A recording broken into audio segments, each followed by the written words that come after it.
శ్రీ పరమాత్మనే నమః. యథార్థ గీత శ్రీమద్భగవద్గీత అష్టాదశోధ్యాయం. ఇది గీత యొక్క అంతిమ అధ్యాయం.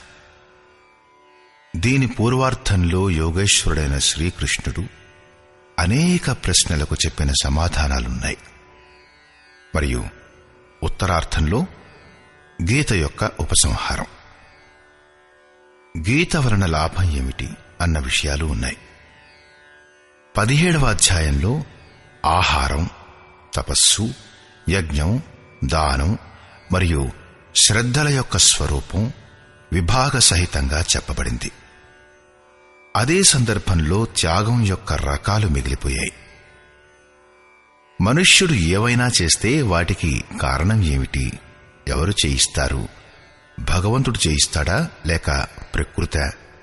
ఈ ప్రశ్న మొదటి నుంచే ఆరంభమైంది. దానిని ఈ అధ్యాయంలో మళ్లీ వివరించడం జరిగింది. ఇదే రకంగా వర్ణ వ్యవస్థను గురించిన చర్చ జరిగి ఉంది. సృష్టిలో దాని స్వరూప విశ్లేషణ ఈ అధ్యాయంలో ప్రస్తుతీకరించబడింది.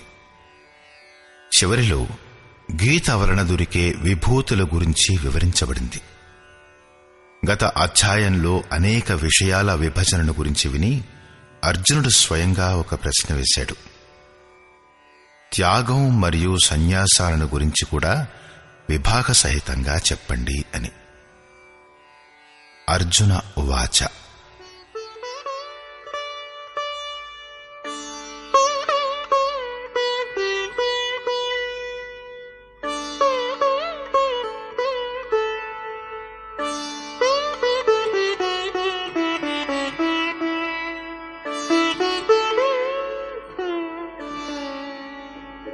సన్యాసస్య మహాబాహో తత్వమిచ్ఛామి వేదితుం త్యాగస్య చ ఋషికేశ పృథక్ కేశినిషూదన.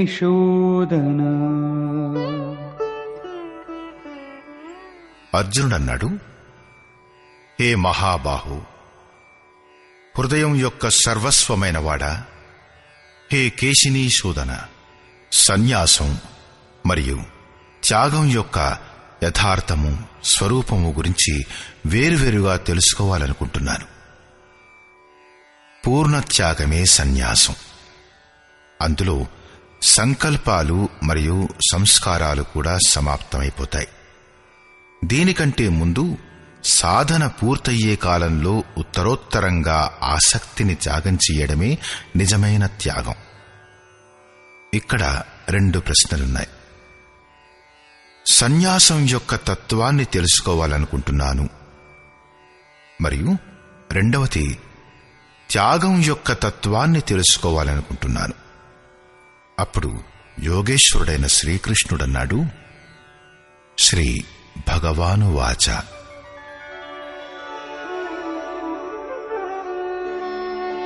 కామ్యానాం కర్మణాం న్యాసం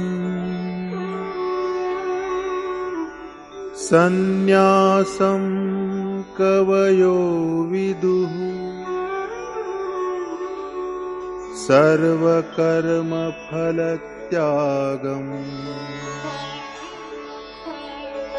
ప్రాహుస్త్యాగం విచక్షణాః. అర్జున, చాలామంది పండితులు కామ్య కర్మలను త్యాగం చెయ్యటాన్ని సన్యాసం అంటారు. మరియు చాలామంది బుద్ధిమంతులు సంపూర్ణ కర్మ ఫలాలను త్యాగం చెయ్యడాన్ని త్యాగం అంటారు. త్యాజ్యం దోషవదిత్యేకే కర్మ ప్రాహుర్మనీషిణః యజ్ఞదానతపః కర్మ न त्याज्यमिति चापरे। చాలా మంది విద్వాంసులు ఏమంటారంటే కర్మలన్నీ దోషయుక్తమైనవి కాబట్టి త్యజించడానికి యోగ్యమైనవి అని. ఇతర విద్వాంసులేమంటారంటే యజ్ఞం, దానం మరియు తపస్సులు వదిలివేయడానికి యోగ్యమైనవి కావు అని. ఈ ప్రకారంగా అనేక అభిప్రాయాలను వినిపించి యోగేశ్వరుడు తన నిశ్చిత అభిప్రాయాన్ని చెబుతాడు. నిశ్చయం శృణు మే తత్ర త్యాగే భరత సత్తమ త్యాగో హి పురుష వ్యాఘ్ర త్రివిధ సంప్రకీర్తితః।